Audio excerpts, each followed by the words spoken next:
Leaf number 14. Come, he said.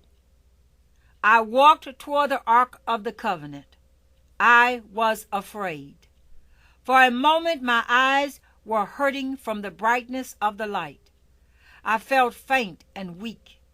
Immediately I was reminded and given assurance that my mind and body had been prepared for this event. Remember, he said, you are inside of the light. Look, he said. I looked, and there were two large angels guarding the mercy seat that had been placed over the commandments. The mercy seat opened, and I was invited to look inside. I saw white, fiery light, fire and light and clouds rushing and moving, spinning in a whirlwind of light. My body without my help moved toward the ark as if it knew what to do. I was going along for the ride. Inside the ark were stones, heavy bronze stones, surrounded by special golden light that looked like ribbons of shiny gold and white light that separated and came together. A golden jar of manna and Aaron's rod was going through a continuous change from sprouting to bud, flowers, and almonds, returning and repeating it again. Moshe appeared to me through the space between the mercy seat as if he had been waiting on the other side of a thin veil. The veil disappeared and Aaron appeared and stood beside Moshe. Moshe said to me, you have been brought here so that you will not forget the testimony of the King who created us. He wore garments that had the colors of purple, blue, scarlet, and white linen. Aaron had on the breastplate of the high priest.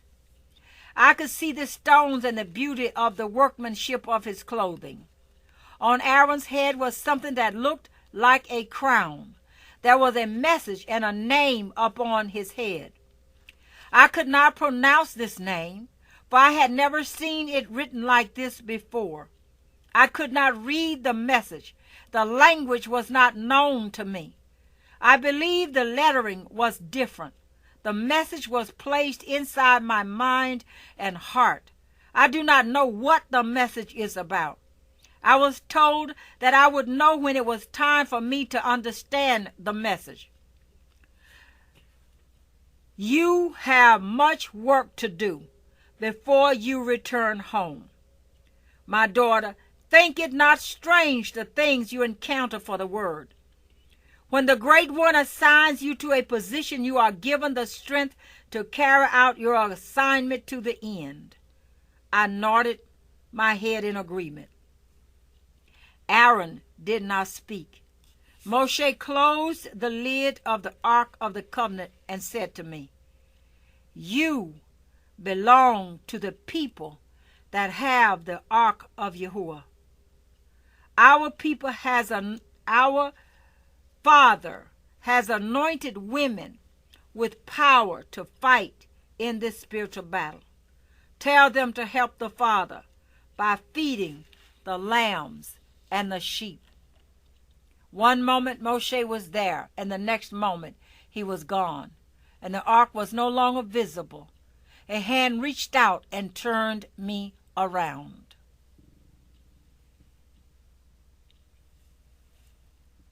Leaf number 15. When I turned around, I saw nations, and nations of people of languages unknown to me. They were standing to their feet, each and every one. Every person was a light, and these greater lights were with them. I looked down at my feet, but could not see them for the light. While gazing at the light, numerous angels gathered above us again, and in the middle was the greatest light of all. The other lights were pale in comparison, but together the lights were all swaying to music, clapping loudly, yet it was sweet and low. I heard the sound of very low humming. It was a continuous humming sound, different from the music. The humming felt as if it were coming from heaven and earth at the same time. I was instructed to look up again. I looked up. The sun was on fire. The fire was burning rapidly. I could see smoke, scorching heat. I could hear humming. The fire became huge flames, waving in every direction, headed for the earth. I saw a round, huge ball of red fire loose itself from its heavenly anchor. The fire fanned outward into wings of fire with the smoke billowing from behind. The fire-winged ball was moving towards the center of the earth. I could hear humming.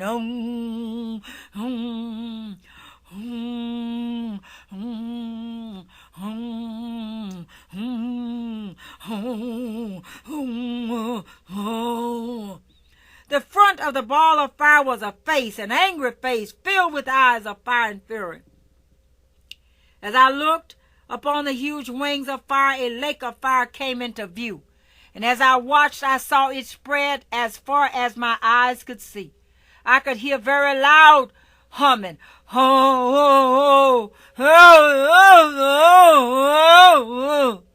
humming turned into wailing sounds of agony and pain. Within the humming sounds, I could hear different words. Help me! I am burning. It is hot. I'm in pain. I am sorry that I did not listen. Please, somebody help me. Help us. The humming sounded like moaning and screams and more screams. I was very frightened. The Spirit of Yah spoke to my heart. Be not afraid. I am your protection. Look again, he said. I looked. The lake had disappeared. Leaf number 16. Look, the voice said into my ear. I felt something warm fall upon my hands. I looked at my hands in puzzlement. I saw blood. I was trying to figure out how the blood came through the light and was on me. I was directed to look upwards again. I saw the moon. It was bleeding. The blood had filled up the moon and broke through by continuously pushing against the walls of the moon. I could hear these words. The sun shall be turned into darkness, and the moon into blood, before the coming of the great and notable day of Yahuwah. And it shall come to pass that whoever calls on the name of Yahuwah shall be saved. Acts 2:20. As I looked, I saw the figure of a man approach the moon. He was bleeding at his wrists and his feet. His head was very bloody, and the flesh of his body was torn, and out of his side poured forth a gushing of blood and water. There was blood on his garments. His garments were soaked in blood. The blood from the moon was falling upon this human body. The blood from him and the blood was falling to the earth. I heard the voice of the bloody moon cry aloud to the women, Women, you must work for the Creator. Rise, women, rise. The time is at hand. You are gifted. We are a team. Wail and cry. Praise the Creator. I looked again and saw the King of the universe, arrayed in golden apparel and a most beautiful crown upon his head. Be not afraid, my daughter. My son has completed his atonement work. The Great One looked at the blood of the moon and the scorching heat of the sun. He spoke to them and said, Moon and sun, be still. They instantly obeyed the word of Yahuwah. The moon and sun became instantly still, like two children. They could hear and understand and obey the voice of their Creator. Leaf number 17. Yahuwah returned his gaze once again upon me. Yahuwah said to me, This is my son. You know his name as Yahushua. He is asking for the return of the Shulamite bride. This is the time for the veiling of his called out bride. My daughters must prepare themselves and be my polished cornerstones. My head turned, and I looked upon the beautiful sight of the Son of the living God of Israel, adorned in royal majestic garments. His garments reminded me of his appearance in Revelation as he stood in the center of 7 menorahs. He said, I am he who lives and was dead, and behold, I am alive forevermore. So be it. And I have the keys of Hades and of death. The stone which the builders rejected has become the chief cornerstone.